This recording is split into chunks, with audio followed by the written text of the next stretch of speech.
في مشكله كبيره جدا بتواجه المجتمع دلوقتي، وهي ان الناس بقت تبيع دخلها، بتبيع هي بتكسب قد ايه، وتبيع انا حققت مبيعات قد ايه، وتبيع الحاجات دي كلها.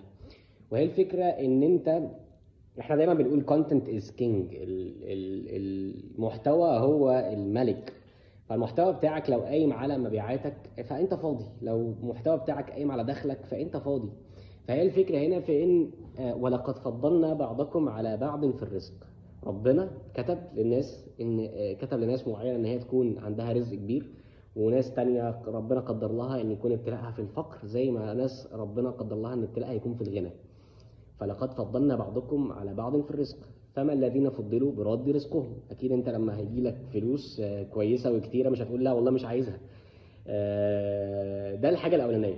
الحاجه الثانيه ودي ليك انت كمستهلك: ولا تمدن عينيك الى ما متعنا به ازواجا منهم. ما تبصش ظهرت الحياه الدنيا لنفتنهم فيه، فما تبصش اصلا على غيرك ده بيكسب كام ولا بتاع، عشان ده اللي بيخلق عندك احساس ان انت زعلان ومتضايق، وان انت حاسس ان انت بتشتغل بدون اي مجهود وانت بتشتغل غلط.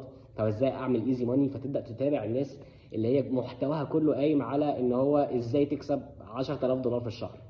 مفيش حاجه اسمها في رحلتك ان انت يا بني ادم هتوصل لعدد معين من المبيعات.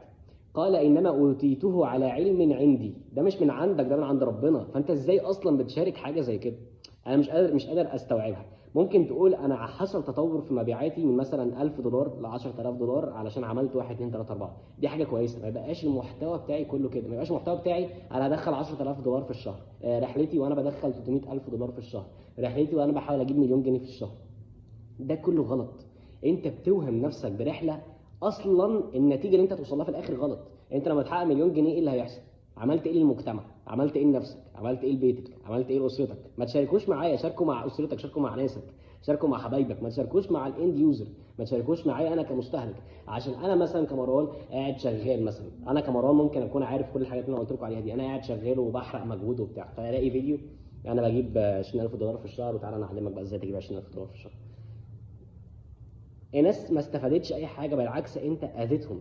في ناس ممكن يكون عندها طموحات واحلام، فلما يشوف فيديو زي كده يحس هو ايه، اه مش عارف اعمل ايه. انت دورك كمؤثر، ربنا استخدمك علشان توصل رسائل للناس، فالرسائل دي لازم تكون في الجول.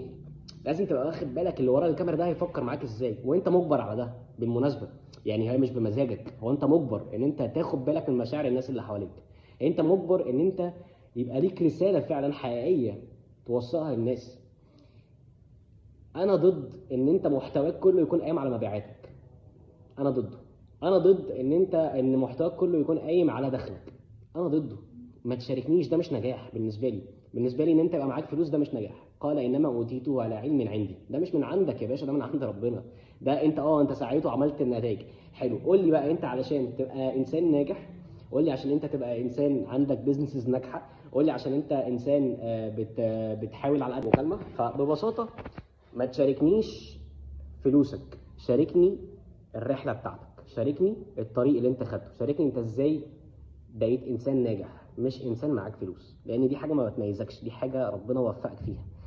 وانت كده كده طالما بتسعى ان شاء الله ربنا هتؤجر على ده، سواء كنت هتشوفه في الدنيا او في الاخره. طالما بتسعى خلاص. فانت ما تقعدش تشاركني بقى، فانت بتجيب مليون جنيه وبجيب 20,000 جنيه وبجيب مش عارف كام في الساعه وكام في الثانيه، وبروح اعيش فين وبروح اخرج فين واسافر فين. انا مش عايز اشارك ده. مفيش حد اصلا هيبقى عايز يتفرج على ده، غير لو انت بقى دي شغلتك ان انت بتوري الناس الاماكن اللي حواليك. انا كنت عايز اقول ده، وعايز اقول للمشاهد يا جماعه: ولقد فضلنا بعضكم على بعض في الرزق. في ايه انا بحبها جدا: وما من دابة في الأرض إلا على الله رزقها ويعلم مستقرها ومستودعها كل في كتاب مبين. ما فيهاش كلام. وكأي من دابة لا تحمل رزقها الله يرزقها. ده حاجة حتمية، انت ربنا هيرزقك. ما تبصش على الناس اللي حواليك بقى بيكسبوا ايه وما بيكسبوش ايه، ما تبصش على ده. ابني آليتك يا حبيبي وكمل واشتغل، حتى لو ما بتكسبش فلوس اسعى، بس ما خلقش اي حاجه غير انت تسعى. تسعى بقى ازاي؟ بأنهي طريقه؟ اتعلم من الناس الناجحه اللي بتقول هي بتسعى ازاي وبتعمل ايه وبتشتغل ازاي. بس دي كانت رساله عايز اقولها لكم. انا اسف ان انا كنت طف، وبس انا عشان خاطر الحاجات دي انا مريت بيها وانا حسيت بيها زمان، بس انا فهمت ان هو الموضوع مش كده. وده نتيجه لان انا بقيت محوط بناس ناجحه كتير الحمد لله، ربنا وفقني ليهم. فبس انا مروان سعيد، وده جزء من الرحله، ودي حاجه حبيت اشاركها معاكم في الرحله. فشكرا يا جماعه ان انتوا شفتوا الفيديو لحد الاخر، واشوفكم على خير. سلام. صباح الخير يا بائس، يا بائس اللي ما بتعرفش تعمل $4000 في الشهر. صباح الخير.